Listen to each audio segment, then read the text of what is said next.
Bonjour. Le débat autour de l'enrichissement illicite se poursuit. Accusé d'avoir subtilisé des milliards, Karim peine à justifier sa fortune, nous apprend la Tribune. Dans cette affaire, mes confrères soutiennent que Macky est condamné d'aller jusqu'au bout. Mais peut-il s'en sortir, se demande le journal. Toujours dans la dynamique de tirer au clair cette affaire d'enrichissement illicite, Libération informe que Abba Jaber est convoqué par la section de recherche de la gendarmerie. L'objectif, révèle le journal, c'est d'élucider l'affaire du Falcon 50 utilisé par Karim Wade pour ses déplacements. Mais si on en croit au quotidien, la convocation de Jaber va au-delà de l'affaire du Falcon 50. L'homme d'affaires devra apporter des explications concernant l'acquisition de l'appartement parisien du fils de Wade et du bradage de la Sonacos. Ces affaires de Jaber qui mènent à Karim, titre le journal, qui nous fait savoir que Wade fils est sommé de quitter l'appartement du 16e arrondissement en décembre. Comme c'est la gouvernance sobre et vertueuse qui est en mode, l'observateur n'a pas manqué de donner la parole à Abdoulatif Coulibaly, ministre de la bonne gouvernance et porte-parole du gouvernement. Il n'y aura aucun deal entre l'État, Karim, Oumar Sarr et compagnie, fait savoir Latif Coulibaly, qui informe que 150 structures seront auditées. Cela dit, le natif de Sokone a décidé de porter définitivement un autre casquette, à savoir celui d'homme politique. Je vais m'engager en politique avec le président Macky Sall, s'exclame Latif. De Kaffrine à la cour de répression de l'enrichissement illicite, la sulfureuse trajectoire de Aliou Ndao barre à sa une le pays au quotidien. Un baroudeur pour traquer les biens mal acquis. Pour retrouver les traces du procureur, mes confrères ont fait le voyage jusqu'à Kaolack où il est né en 1954, mais aussi à Kaffrine où sont originaires ses parents.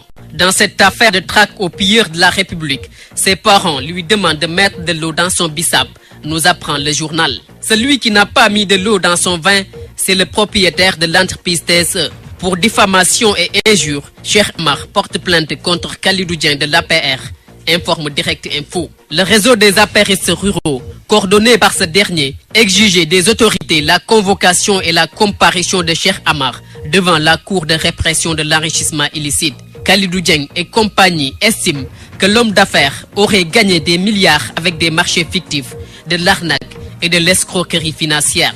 Cela a poussé le patron de TSE à saisir la justice. Quelqu'un d'autre qui a saisi Dame Justice, le guide spirituel des Tchantakoun. 4e demande de liberté provisoire du guide des Tchantakoun.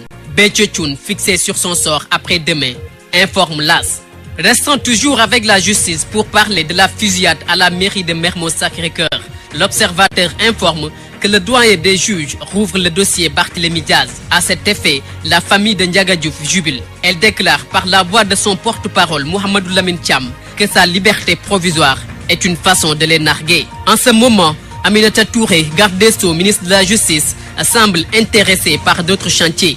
Le Soleil rapporte les propos de Mimi Touré qui envisage mener une lutte sans répit contre la criminalité transnationale. Dans ce sens, elle a exhorté les États à unir leurs forces pour combattre les criminels sans relâche. Un autre fléau qui doit être combattu, la propagation de la tuberculose. L'université, classée zone à risque, nous fait savoir Walfadjri. Le surpeuplement et la promiscuité, le manque d'hygiène et de propreté sont des conditions favorables à la propagation de cette maladie contagieuse, note le programme national de lutte contre la tuberculose, rapporté par Walfadjri. Ces fléaux font monnaie courante dans les milieux universitaires, mais aussi dans les daras.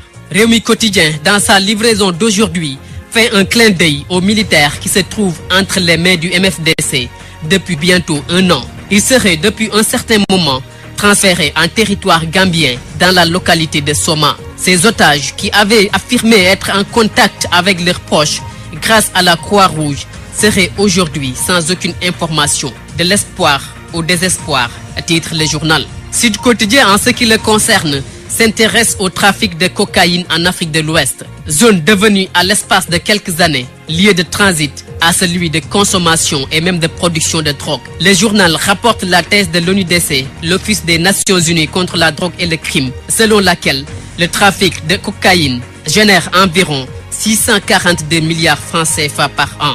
Pour lutter contre ce phénomène, un réseau des procureurs de l'Afrique de l'Ouest est en gestation. Wolfgang Place, de son côté, préfère nous plonger dans l'ambiance festive d'un baptême. À cause de son prénom, El Hadi Diouf gâche un baptême à Thiénaba, révèle le journal. Le père banni pour avoir choisi le prénom du footballeur pour son fils. Walsport parle de l'amour du maillot national. Les 3 lions qui font exemple de nationalisme relèvent mes confrères. 3 lions qui sont Mohamed Diamé, Cheikh Mbengue et Lamine Sané. Sunu Lamb nous fait part du premier face-to-face entre Balla Gaye 2 et Tapha Tine qui aura lieu ce vendredi. Mes confrères se sont aussi intéressés aux relations entre 2 lutteurs qui ont eu à partager la même écurie. Tyson conjugue Eumeu Sène au passé, rapporte le journal qui relaie les propos du leader de la génération Boul Falé parlant de Eumeu Sène. Il a perdu un ami, un grand ami. Bonne lecture.